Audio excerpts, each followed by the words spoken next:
So you've been to a few car shows, maybe watched some YouTube, or possibly even grew up with these, but now you decided you need a classic car in your life. Now here at Ecklers, we are huge classic car fans, so we fully support this. But a couple of things you want to consider. Owning a classic car isn't like owning a modern car. There's a huge classic car community, but these cars are very different than what you might be used to. So before you get on the road of making the decision and making the purchase, today we're going to go over 5 things I would suggest you consider before buying your first classic car.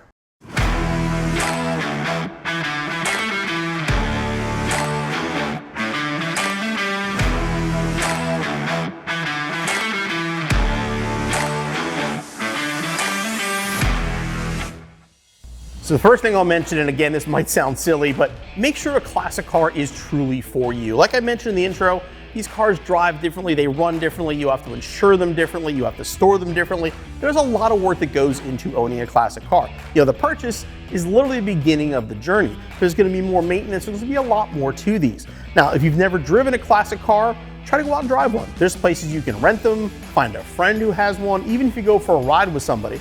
They steer different, they brake different. There's just a lot of things that are different. So again, make sure that you're about this life before you dive in and make a purchase.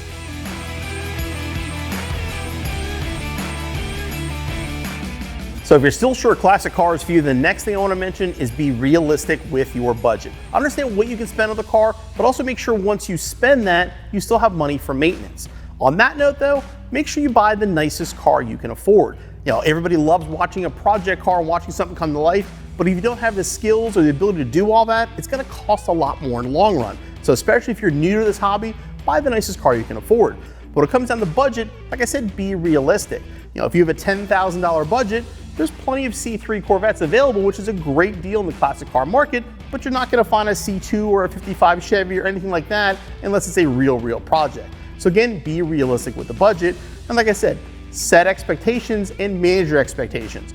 Make sure you get the nicest car you can afford, but also understand what cars aren't for you. When it comes to a C3, for example, if you have a lower budget, you're not gonna get a big block car. You're probably not gonna get a convertible, but also buy the car you want. Try not to settle. If you really want a convertible, maybe wait till your budget will afford a convertible. But make sure you get the car that you want, because hopefully you'll have it for a long time. So you decide the classic car is for you and you know what your budget is now. The next thing I'm going to mention, be willing to travel. The chances of your dream car being in the town next to you is going to be pretty slim. Obviously, there's a lot of classic cars out there, but they're spread thin throughout the country. The days of seeing a car for sale on your neighbor's lawn or picking up a copy of Auto Trader, those are long since gone. Everything is online now. You're on Marketplace, you're on eBay, you've got auction sites like Bring a Trailer and Cars and Bids. There's cars for sale everywhere and you have a lot of access to this information, but make sure you're willing to travel to go look at the car. And once you do that, also make sure you know the state laws for bringing the car back to your home state. Make sure you also have a way to get it home. People who have trucks and trailers are usually very popular because they have trucks and trailers, but if you know somebody who has one, take them with you or plan a transport, making sure when you find that car you want, you can get that car home. Now, when I'm talking about stuff like eBay and auction sites, that's gonna bring me to my 4th rule.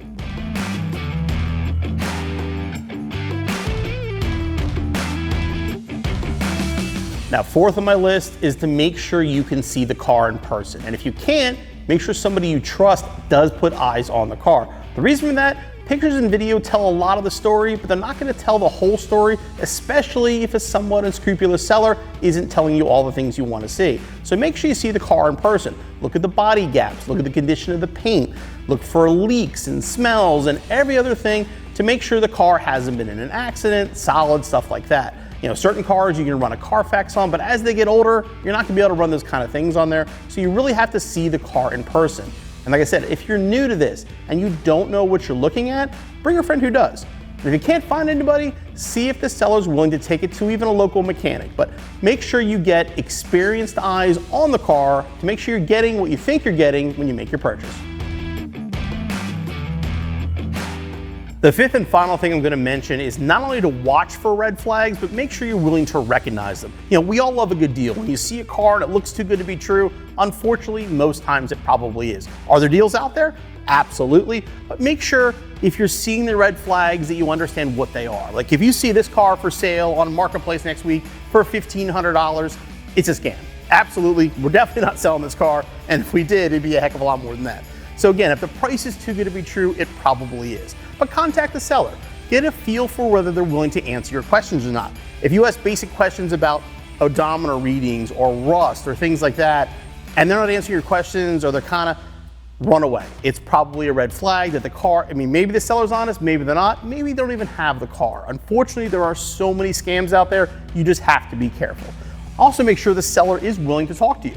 Anybody serious about selling a car, particularly a nicer classic car, is going to be willing to talk on the phone. So if you ask for a phone number and they stop talking to you, or they won't give you a phone number, don't want to talk, again, these are all red flags. And then look for obvious things with body damage or paint damage or crinkled frame rails or stuff like that. There's a lot of times that people put a ton of Bondo in these cars to try to hide rust issues. So make sure you look for all that. But again, if the deal seems too good to be true, most likely it is.